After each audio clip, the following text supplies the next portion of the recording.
What's everybody up? NFL draft is upon us. I'm going to give you the biggest steals of the 2025 NFL draft upcoming here in just a few days. I'm recording this on Tuesday afternoon. On Thursday, the first round of the NFL draft commences. Rounds 2 and 3 are on Friday, and then the rest of the draft is Saturday, Sunday. So exciting. The best part of the offseason, arguably, in a lot of mine. So, again, I'm going to share my top steals of the draft. I got 14. I couldn't narrow the list down anymore. Sorry, not sorry. More football to talk about then, right? So, Peter Bartel's my name. At PigskinPD is the handle on X. Follow it there. Subscribe to the channel. Like it if you like it. Dislike it if you dislike it. Curate your content and mine. Helps both of us. Seriously. Comment in the chat. Let me know what you think about these. Am I on? Am I off? Who would you put on the list? Not put on the list? Who's your biggest steal of the draft in general? I'm going to list mine like in order, ascending 14 down to 1. The hint to number 1 is in the background behind me. It's one player on one of these two teams. My rooster disagrees. He's probably going to sound off more of this episode, and I am not sorry. I have different atmospheres going on for my viewers on these, so part of it, right? We're hanging out. Sometimes it's kind of neat, and later in this season, I'll watch games out here too on the TV and just hang out. So pretty cool. But again, see if you can guess it. This guy in this game is the top one. I'll give you that, and a hint to the color code in my handle as well. Shout out. So let's get to it. Number 14. And this one I really teetered on, and I'm going to go more in depth on some of these than others, but I teetered on putting this guy on there, honestly, in general or not. But I did. It's Colston Loveland, tight end out of Michigan. He's rated as the best, second best tight end prospect in this year's draft. Ty Warren from Penn State being the other one, both from the Big Ten. This one goes as I feel like where he's selected, specifically if he's selected by Harbaugh and the Chargers. This guy, again, is projected as a second tight end in the draft, probably mid to late first round as a value. If the Chargers take him, that means he's playing again for Jim Harbaugh. He's playing again for a great quarterback. Last year, as we know, Alex Orji started the season with a bunch of other players at Michigan too behind center. Didn't work out. His numbers fell. He didn't have good quarterback play, but he's shown with McCarthy at Michigan, when he has good quarterback play, he thrives. And if Harbaugh deems that this guy is a fit, he's going to go after him. Rest assured, guaranteed first round. Number 13, Michael Williams, defensive end, Georgia. Michael was in this game, presuming he wasn't hurt. I really don't know. I'm not trying to be funny. Michael had injury problems while he was at Georgia since after his freshman year. He was on the field, off the field, missing spring camp, all that, fall camp. Elite talent, not taking anything away from him. That is, though, why I only have him at 13 instead of higher on the list as a steal. I think value-wise, Michael is projected late first, early second. Hint, Philadelphia Eagles, right? Georgia.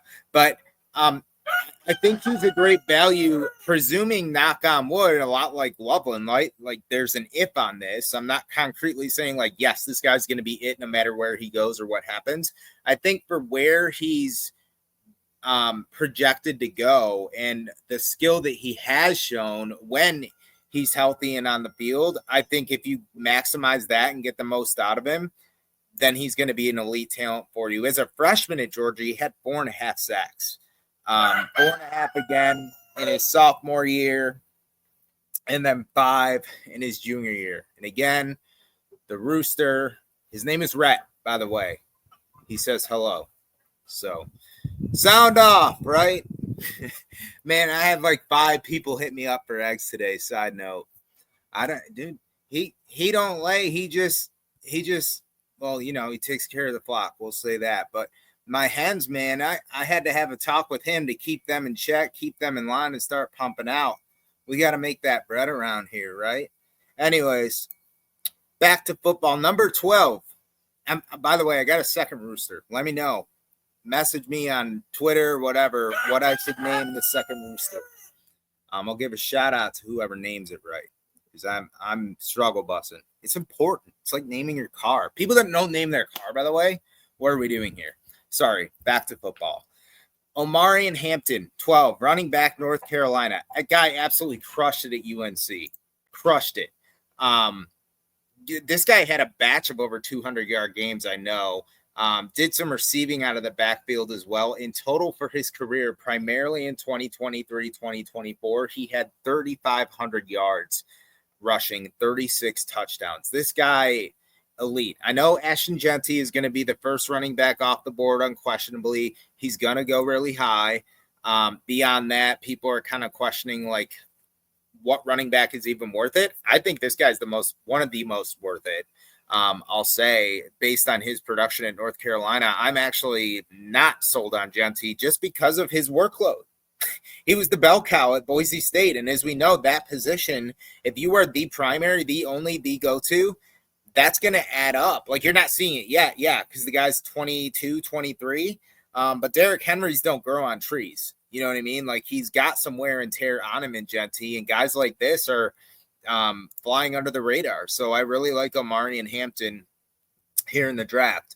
And he's a projected like second, third round pick, I think. So TBD on that. Kyle Monungai is at 11, running back Rutgers. Kyle could have came out last year, decided to come back. In addition to being a good running back, he's also a great pass blocker, which is going to help him.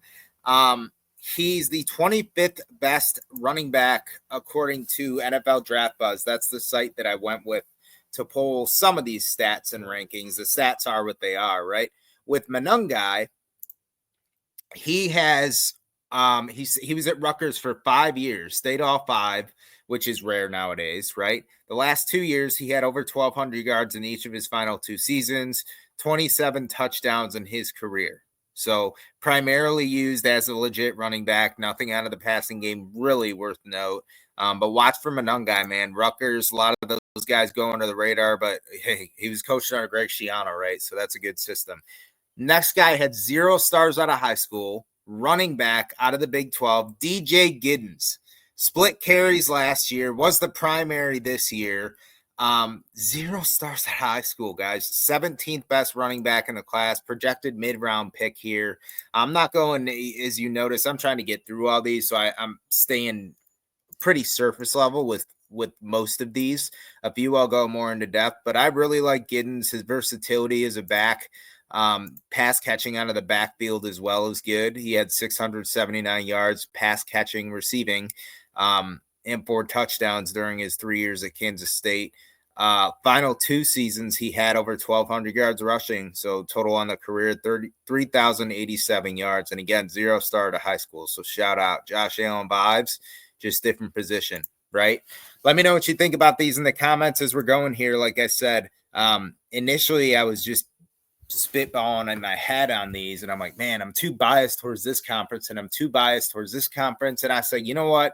Let me just write these all down and see how it maps out. And honestly, it mapped out pretty even. I got Big 10, SEC, Big 12. I got it pretty spread across the Power 4, ACC as well. Number 9, this guy is a first-round talent, and it's a shame that he's not being taken first round because of potential character issues, so to speak. I'm talking about Luther Burden, wide receiver, Missouri, tall receiver, another one out of Mizzou.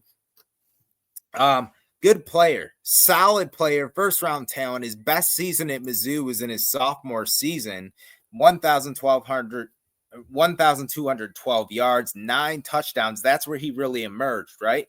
This year, a bit of a drop off. 676 yards, 6 touchdowns. The production was still there. And I'll be honest, guys, I was on that train of like, you know, I don't think character issue is the right word. That's not the word that I use. I don't know, but I mean, you can nitpick this and split hairs, tomato, what you want to deem character issues as. I deem a character issue is like off-field stuff. The guy's not got good grades in classes. The guy's messing around. He's getting in trouble with the law, right? All of that is not Luther Burden. So in my opinion, Luther Burden does not have character issues. Leadership issues, maybe. I'm going based off of limited, though, and what I saw. And what I saw was against Texas A&M when they were shell-shocked because they had some bad calls go against them that, quite frankly, shouldn't have early in the game. And I was looking for a Luther Burden or Brady Cook. Brady was in the same vein here. I'm just talking Luther because he's on my list. Neither one of them stepped up on the sideline is what I saw as leaders on that team, returning starters on that team to say, hey, keep your heads up. I know we're down big early. Let's go. Like, let's just get back in this. I'm looking for that from a guy. I didn't see that from Luther. To be fair, I didn't see it from anybody on that team. And again, that's one small sample size.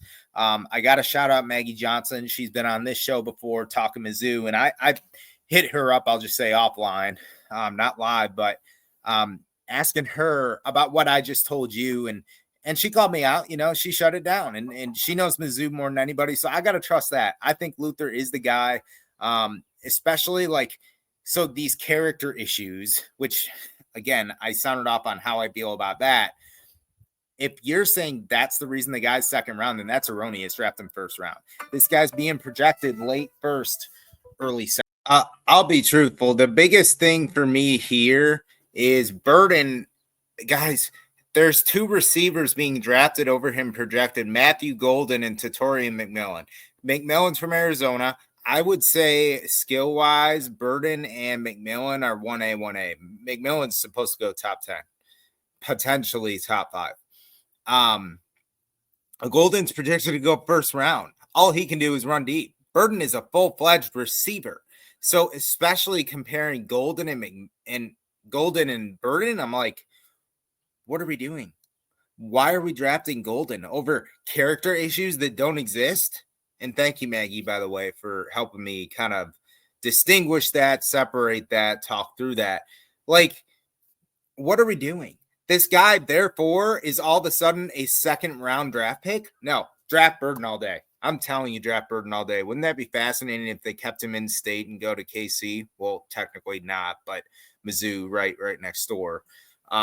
So that would be super cool. I think this is a high value pick, especially considering the receivers being drafted before him. Watch out for this, guys. It gives me huge Stephon Diggs vibes.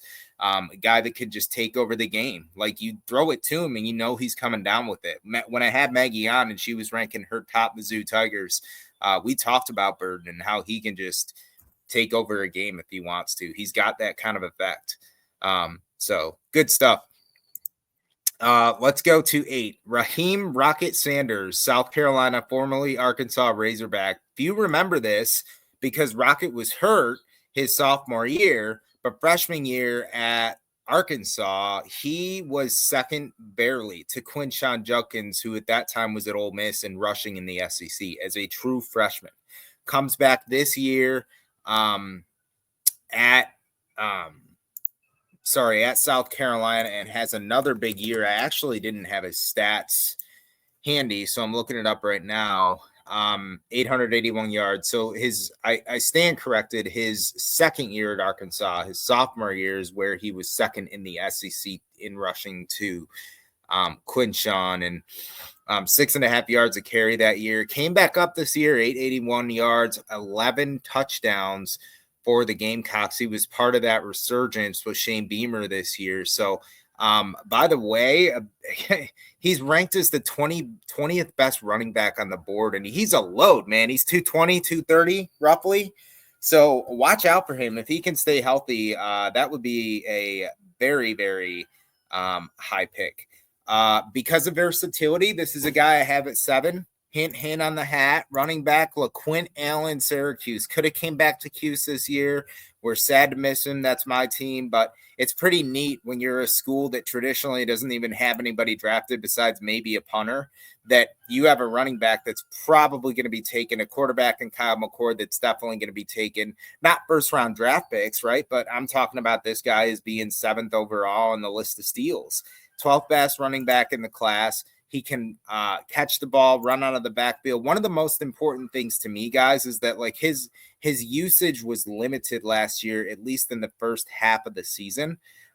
His carries were down 245 as a sophomore to 228 as a junior. Fran Brown did rely on him more as the season went on. Each of the last 2 years for Cuse, he had over 1,000 yards on the ground. He had another 521 rushing this year in receiving in 2024. Guys, watch that bowl game against Washington State. He really showed out. I could tell watching that game. I was watching it with my dad. I said, he's gone. The way that he's running, like he ran good the whole year, but he's running mad. Like got something to prove, trying to elevate my draft stock mad, and good on him. So LaQuint Allen, watch for that. There is a load of running backs in this year's class. I mean, this was hard, at least from a running back perspective. I'm like, yeah, I got Amarian, but I got LaQuint. I got Kyle Monunga, I love. Like, how do I, DJ Giddens, like, how do I separate? How do I decide? Like, yeah, there's Cam Scatterboo I don't even have on this list, right? Arizona State. So let me know what you think of the running back front, if there's any that I'm omitting as we go through this. Down to 6, this guy these guys more so I'm going to elaborate on a little bit more. Trey Amos, Ole Miss defensive back, super versatile, depending on the system, can play safety and cornerback, so that adds his value up, right? He's a projected late first-round pick right now-ish, roughly. What I'm most impressed about this guy, 9th best DB, by the way, overall on the board. He started his career first 3 seasons at University of Louisiana Lafayette. He then went to Bama under Saban and then went to Ole Miss. Each year he thrived. He said, if you can play, and he was behind Terry and Arnold, and I forget who the other cornerback was that's now in the NFL. I think it was Brian Branch that year. But if you're behind those dudes, you're behind dudes.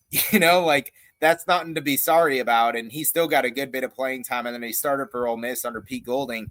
He's been under different coaching in each place, and he's thrived at each place. The fact that he went from group of five,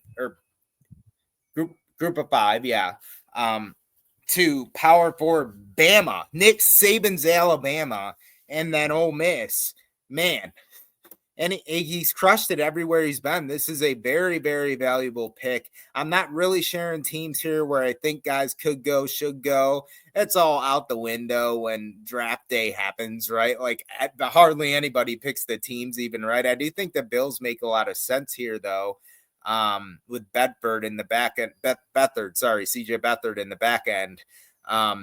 But that would be a good pick. Whoever does, he's steady, he's reliable, he's not talked about compared to the other DBs on this. Like you got Travis Hunter, you got Will Johnson, you got some other big names. Like, and I'm not taking anything away from those guys; they're very good. But just like steal value wise, Trey Amos, man, hottie freaking toddy, color code right there. Shout out. I just gave it away. So now, if you refer to the beginning of the episode, I told you I'm going to give you a hint. He's in this game. Color code alludes to it too. It's definitely an Ole Miss player. So number 1 on this list is an Ole Miss player in this game. Steal of the draft. I'm not saying best player in this game. I'm not. I'm saying steal of the draft. Okay? So guess who it is? As we're going on here, we're at 5. Number 5, Will Johnson, cornerback, Michigan. Former 5-star at a high school. His season was cut short this year by injury, which decreased his draft stock a bit, but he is still a projected first-round pick, just not as high as he was supposed to be. Therefore, I'm going to put him on there. He's a very athletic DB, played as part of that Michigan National Championship team in 2023. He's the part, man. So Will Johnson, shout out. Number 4, I have loved since the beginning of his sophomore year when he started wrecking shop. Give me GBO. Give me James Pierce freaking Jr. 10 sacks in his sophomore year. That's when he really emerged, guys. And he's healthy, too. 13 games each year. That's what's noteworthy is, like, he's reliable. He's consistent. He's on the field. He's not a guy you're going to have to worry about playing, not playing. That's hence the reason Michael Williams is not as high as James Pierce, right? His numbers were a little less than Pierce, and he's also been injured, unlike Pierce. Hence the reason Pierce is at 4. Michael is where he is. And Michael was either a 4 or 5-star coming in. I think Pierce was a 3-star coming out of high school for Tennessee, and he's thrives. Now the detractor people will say is, well, his production went down. Yeah, it did. It went from 10 to 7.5 sacks. And my guy Paul pointed this out to me, and he's correct because I went back and watched, and Tennessee fans will know this. Pierce was double teamed all year. Going into this season, there was no premier pass rusher in addition to Pierce that SEC teams and beyond thought that they had to worry about for Tennessee. Therefore, people keyed in on James Pierce Jr. Hence, so your production's inevitably going to go down. He still managed 7.5 sacks. He still commanded attention. He freed other guys up, and Tim Banks had that whole defense rolling in the SEC this year. He was one of the best in the country, not just the SEC. James Pierce Jr. starts on the line is a big reason for that. So shout out. That is a huge pick. If you guys remember, you know, these way too early mock drafts that'll come out now-ish a year before for the next year. Well, those came out last year, obviously. Michael Williams was in the top 10. So was James Pierce Jr. In fact, on a lot of boards, James Pierce Jr., you can go ahead and look back. It's on Google. He was number one in a lot of mock drafts. To me, that's a steal. I know he's still going first round. He's projected to. I honestly think that I hope the Falcons get him. The Falcons have actually, I just heard a crazy stat. They finished last in like sacks or something, like an exorbitant amount of years or something in the NFL, like crazy, like their DN production or something. It's wild, but I think Pierce would be great there. I think he'd be great anywhere. I think he's going to be a steal. Projected mid, late, early second I had. I'm going to switch 3 and 2 here, I think. So number 3, I'm going to put Bashal Tootin, running back, Virginia Tech. Played running back at Virginia Tech for 3 years. 2. I'm only seeing 2 on Sports Reference. I don't know. But his last 2 years, he in his second season with Tech put up 1,159 yards. Let me see his actual stats here. Yeah, in his first full season as RB 2023, 863 yards. So, I mean, I thought he would have an even better year this year, but honestly, like I'm looking at this glass half full because Virginia Tech didn't have a great year. With the bowl loss, they finished 6-7. Without it, 6-6. Kyron Drones was subpar. Remember, they started by losing to Vanderbilt. And yeah, I know Vanderbilt had a much better season than they were not the doormat of the SEC. That award went to Mississippi State or Oklahoma, obviously. Vanderbilt was actually halfway decent.